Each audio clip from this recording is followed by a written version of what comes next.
बच्चों कैसे हैं आप? मैं उम्मीद करता हूँ कि आप सब ठीक होंगे। आज की वीडियो में बहुत ही खूबसूरत क्वेश्चन करेंगे। क्वेश्चन है why H F is a liquid while HCl is a gas.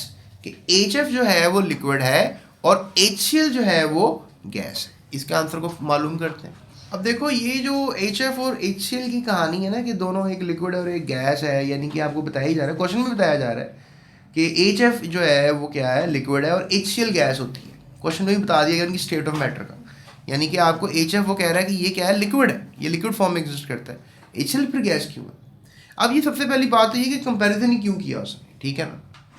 ये कंपैरिजन करने की वजह जो है मैं आपको शेयर कर देता हूँ। जैसे कि आपको पता है कि हमारे पास प्रोडक्ट टेबल में एक ग्रुप है which is called the 17th group, fluorine, chlorine,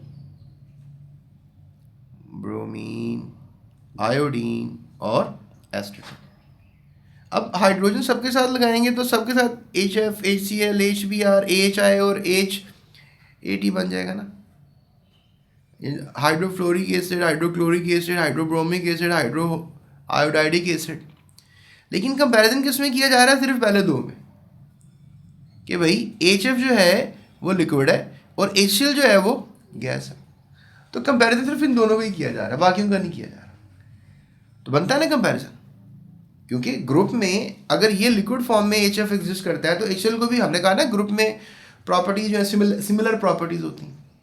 यही पढ़ा ना हमने, ये ग्रुप के अंदर जितने भी एलिमेंट्स होते हैं उनकी प्रॉपर्टीज सिमिलर होती हैं। लेकिन यहाँ पे ये दोनों की प्रॉपर्टी सिमिलर ही नहीं, फिजिकल स्टेट सिमिलर ही नहीं है। तो जब फिजिकल स्टेट सिमिलर ही नहीं है तो फिर क्वेश्चन तो बनता है ना कि भाई वो लिक्विड क्यों है और वो गैस क्यों है। क्या ख्याल?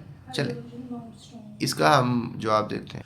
तो बेटा इसका जवाब मैं आपको ये बताऊंगा कि HF जो है वो लिक्विड है रूम टेम्परेचर पे, क्योंकि उसके अंदर स्ट्रॉन्ग इंटरमोलेकुलर फोर्सेस होती हैं। इंटरमोलेकुलर फोर्स को वंडरफुल फोर्सेस भी कहते हैं। और यहाँ पे जो इंटरमोलेकुलर फोर्स है या वंडरफुल फोर्स है, उस फोर्स का नाम है हाइड्रोजन बॉन्डिंग। HF में स्ट्रॉन्ग HF बॉन्डिंग होती है, यानी कि एक मॉलिक्यूल दूसरे मॉलिक्यूल को पकड़ के रखा हुआ है, इसको करीब कर लिया उन्होंने। तो आपको पता है कि हमने स्टेट्स ऑफ मैटर में पढ़ा था शुरू के पहले चैप्टर में कि जब पार्टिकल्स करीब होंगे तो वो लिक्विड होंगे, और जो थोड़े थोड़े से एक दूसरे दूर हो जाएंगे तो वो गैस हो जाएंगे, और बहुत बहुत दूर हो जाएंगे तो गैस हो जाएंगे, थोड़े थोड़े दूर होंगे लिक्विड होंगे, और बहुत पास होंगे तो सॉलिड होंगे। तो सही है ना। इनके अंदर जो फोर्सेस हैं मॉलिक्यूल्स के दरमियान, पार्टिकल्स के दरमियान, HF के दरमियान, वो कौन सी फोर्सेस हैं? That is strong intermediate forces, intermolecular forces. And strong intermolecular forces hydrogen bonding को कहते हैं। और वीक इंटरमोलेकुलर फोर्सेस, या आप कह लो कि वीक वंडरवॉल फोर्सेस, उसको हम कहते हैं डाबल फोर्सेस। वो HCl में होती हैं, वो वीक होती है, इसलिए HCl जो है वो गैस बन जाता है, क्योंकि उसके अंदर डाबल फोर्सेस होती हैं। और ये लिखा नहीं है यहाँ पे कि हाइड्रोजन क्लोराइड में हाइड्रोजन बॉन्डिंग नहीं होती, कुछ और होती है। वो कुछ और बताए ना क्या होती है, सवाल में नहीं लिखा, वो लिख लें, आप लिख लीजिएगा।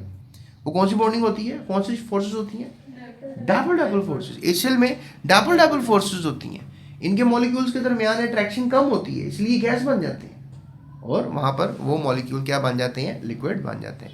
एंड आई होप सो कि ब्यूटीफुली हमने इस आंसर को फाइंड कर लिया है, और इस वीडियो में आपको पता लग गया है कि HF जो है वो वीक क्यों है, सॉरी स्ट्रॉन्गर बॉन्ड रखने से लिक्विड क्यों है, और HCl जो है वो वीकर बॉन्ड रखने से, डबल फोर्स रखने से गैस क्यों है। So that's it, thank you so much. Next video में मिलेंगे अगली वीडियो के अंदर। दैट्स इट, थैंक यू, अल्लाह हाफिज़।